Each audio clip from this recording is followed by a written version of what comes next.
पद्मा प्रजापति जी, मध्य प्रदेश से। राधे राधे गुरुदेव, आपके चरणों में कोटि कोटि नमन। महाराज जी, 1 वर्ष से आपको सत्संग सुन रही हूँ और मैंने आपको गुरु रूप से स्वीकार कर लीजिए। महाराज जी, आपके कहे अनुसार राधा नाम का नित्य जप करने का प्रयास करती हूँ। गुरुदेव, एक विडंबना है कि गीता में साफ साफ लिखा है कि कर्म का फल भोगना ही पड़ेगा, और इसका उदाहरण हमने महाभारत में भीष्म पितामह जी के मृत्यु के समय देखा। श्री कृष्ण जी गीता में कहते हैं कि तुम मेरी शरण में आओ, मैं तुम्हें सभी पापों से मुक्त कर दूंगा, और आप भी कहते हैं कि राधा नाम जब से सभी पाप नष्ट हो जाएंगे। तो महाराज जी, भीष्म पितामह जी को दोष मुक्त क्यों नहीं किया, जबकि वो देखो, भगवान के कुछ अनन्य कुछ भक्त थे? भगवत स्वरूप ईश्वर कोटि के महापुरुष स्वयं लीला करके हर बात को प्रमाणित करते हैं। तो जैसे भगवान के श्रीमुख से निकला है कि अवश्य में वो भोक्तव्यम कृतम कर्म शुभाशुभम। तो भगवान और भीष्म जी, ब्रह्मा जी, धर्मराज जी, भगवान शंकर जी, ये इतना भी अंतर नहीं है। नारद जी जैसे ना, ये महाभागवत जो 12 महाभागवत हैं, ये साक्षात भगवान के ही अवतार हैं। तो एक एक शब्द का प्रमाण मिलता है। अवश्य में भोक्तव्यम, तो बोले भीष्म जैसे महापुरुष को भी भोगना पड़ा। अहम तो हम सर्वपापेभ्यो मोक्षयिष्यामि मां शुचा, तो वैश्यागामी बिल्व मंगल जी, इसी जन्म में जगत पूज्य बिल्व मंगलाचार्य जी। घोर वैश्या जो पापाचरण करती है, रंगनाथ जी भगवान ने सर झुका दिया और मुकुट पहनाए उसके। एक प्रसंग आपको बताते हैं, हमारे गिरिराज जी का ही है। श्री कृष्णदास जी महाराज अधिकारी जी वल्लभाचार्य भगवान की शरणागत, और श्री नाथ जी की श्रीअंग सेवा में वो कुठारी पद में थे। तो ठाकुर जी के पास संपत्ति की तो कमी है नहीं, तो उनकी भोग सेवा, वस्त्र सेवा, आभूषण सेवा आदि के लिए आगरे जाते थे। श्रीनाथ जी यहीं विराजमान थे, गिरिराज जी में ही प्रकट हुए ना, तो वहीं आज भी स्थान है। पर वो इस समय नाथ द्वारे पे विराजमान है श्रीनाथ जी, हमारे ही वृंदावन के ब्रज के ठाकुर जी हैं।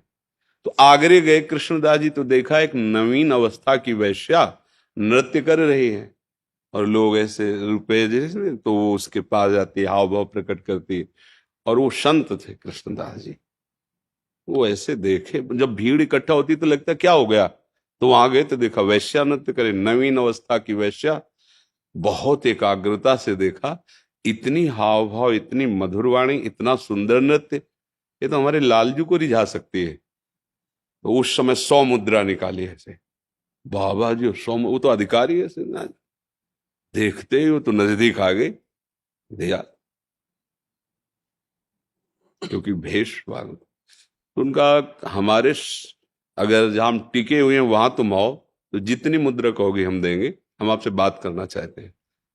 तो जैसी आपकी आज्ञा, आप कहाँ टिके, हमें अपने परिकर सहित वहां गए।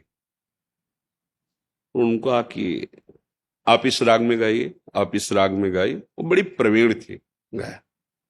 तो उनका मेरे एक बादशाह है, मैं उनका एक गुलाम हूं, तुम्हारे परिकर को जितना कहोगे हम यही संपत्ति दे देंगे, साथ नहीं चलेगा, आप चलोगे और आप अकेले मेरे बादशाह को रिझाओगे, और रिझा लिया तो वो प्राप्त होगा जो तुम्हें कभी कोई नहीं दे सकता। ये नहीं बताया कि भगवान के सामने। तो उसको लगा कि बादशाह के सामने नाचने का, अब कोई संशय नहीं था, क्योंकि स्वर्ण मुद्राएं सब दे रहे थे, तो कोई साधारण आदमी तो दे देगा नहीं स्वर्ण मुद्रा, इसका मतलब बादशाह की बात पक्की है। अपने परिकर को भेंट दी कि आप हमसे मुक्त, और उस वैश्या को साथ लेकर कृष्णदास जी लौट आए।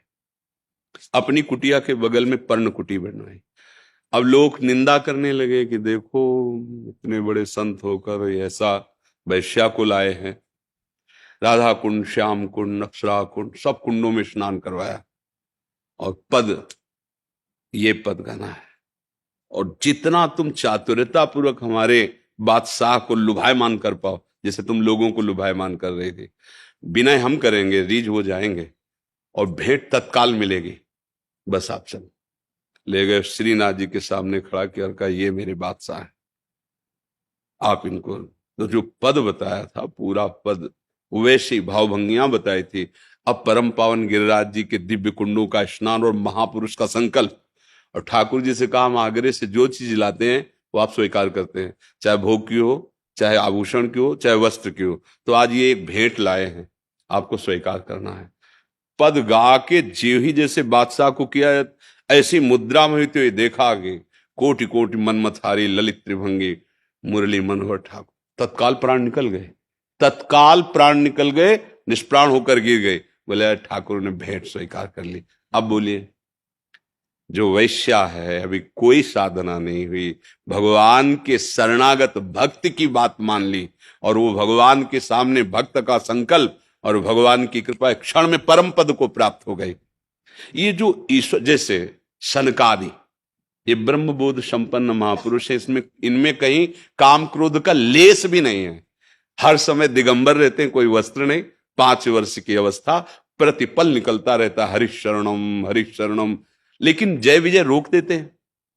इन्होंने साप दे दिया राक्षस भाव के लिए, जाओ 3 जन्म के लिए दैत्य हो जाओ।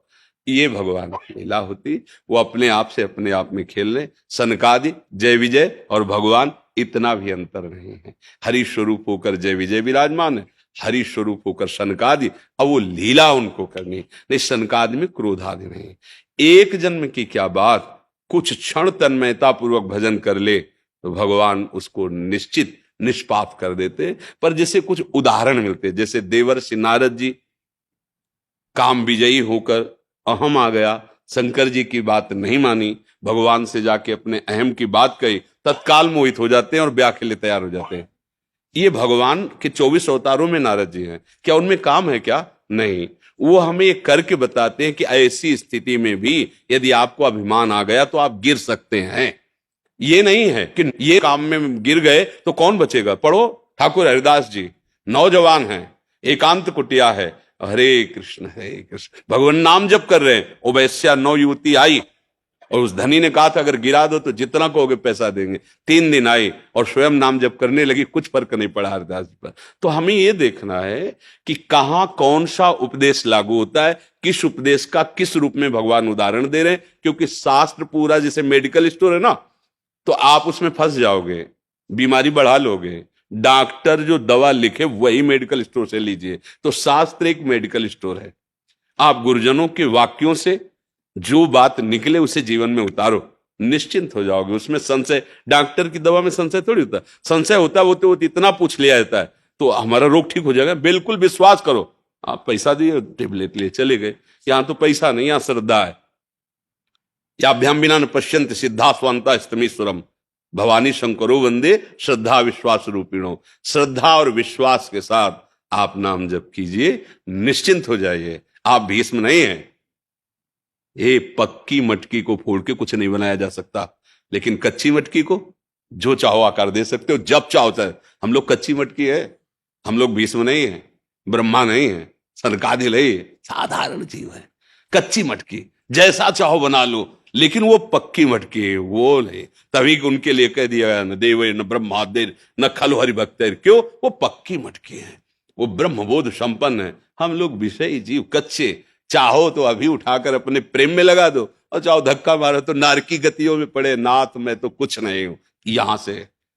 तो अपने लोगों को जो जीवन के लिए प्रभु आदेश कर रहे हैं, हम सर्व पापेभ्यो मोक्षयिष्यामि मा शुचा, पक्का वो बात समझिए। वो उदाहरण दिया जाता है कि कर्मों का इतना प्रबल स्वरूप है, पर कृपा का बहुत। कई बार हमने उदाहरण दिया कि जैसे वकीलों से सिद्ध हो गया कि आप अपराधी हो, न्यायाधीश ने आदेश कर दिया, फांसी पास हो गई, आप कोई नहीं काट सकता, एकमात्र राष्ट्रपति। आप निवेदन कीजिए, अगर वो क्षमा कर देता है तो वकील और न्यायाधीश सबकी बात रद्द, उसकी बात। तो हमारे अनंत कोटि ब्रह्मांडों के स्वामी श्री कृष्ण हैं, वो कह रहे हैं हम सर्व पापेभ्यो मोक्षयिष्यामि मा शुचा। आप अपना निवेदन पत्र पहुंचाइए, सजा तो निश्चित हो गई है, अवश्य में भोक्तव्यम कृतम कर्म शुभाशुभम, और वो माफ कर दें, खेल खत्म। भगवान उसे मोक्ष पदवी को प्रदान, इसमें बिल्कुल संशय नहीं करना चाहिए। अलग अलग जगह के अलग अलग वाक्यों का उसका उदाहरण है। शास्त्र बहुत बड़ा है। अब आप एक यहां की बात वहां जोड़ेंगी तो नहीं समझ पाएंगे। एक होती है अधम, अशरण, पतित, मैं हूं, नाथ आप पाओ, इसका कोई बिगाड़ नहीं सकता। ब्रह्मचर्य, तपस्या, जितेंद्रियता, विविध प्रकार। अब वहां आपको जांच होगी, क्योंकि आप हैं कुछ, और जो कुछ नहीं है वो सीधे गोद में बैठे। इसीलिए तो यही दरबार दीन को आदर रीति। दीन का तात्पर्य हम कुछ नहीं प्रभु, केवल आपकी कृपा से ही हमारा निस्तरण हो सकता है। मेरे बनाए ना बनेगी कोटि कल्प लो, राधा राधा राधा, सब बात बन जाएगी। और मानने की है मान लो तो अभी सब संशय खत्म हो जाएगा, ना मान लो तो राधा राधा जपते रहो, जान जाओगे, फिर तुम्हें बताना नहीं पड़ेगा। अब भजन न करो तो बुद्धि की ताकत नहीं कि इस बात को जान सके।